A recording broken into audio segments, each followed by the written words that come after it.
kong rua than ti ka parwang in aziam zau nga mi an si di ti som na ka ta mi tu kan si thấy tung chu sung sa nun na tu đi ma si lam lak lo in na ril a chun na sung lai thấy tung lai zau in ti thia ma ko ti thia ma ko kan mai ti som na ka mi som mi na u si thấy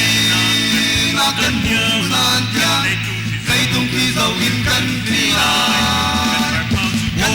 bao chu na a thôn na a suy lai ke pa zu ke bar za a za lai qua lòng ta tin ta tâm ngai mi ta te bu ni kan theo chu mi na kan ku cha kan tha nuam sung sa la den lo tu sin te le kan tai chan mi sa ma pun ki pa kan fo ti la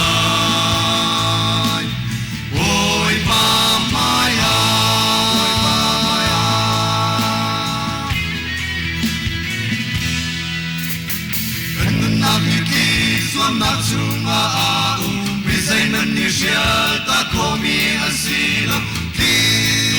zon na ta ta mi chu kan si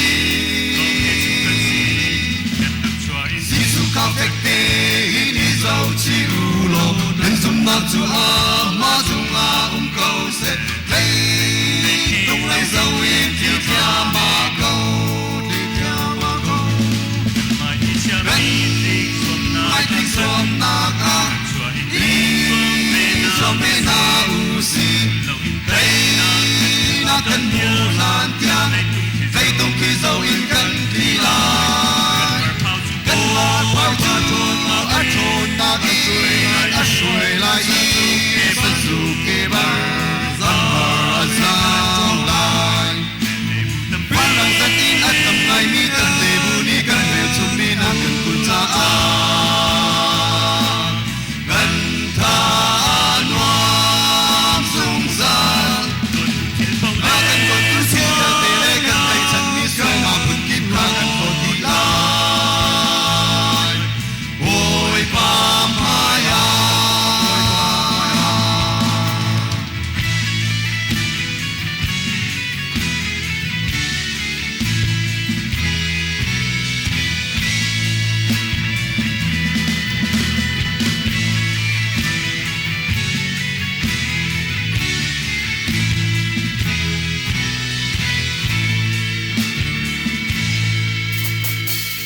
na chu lung dong in kan ngo la chun mi nung si man kan chuan ho chan na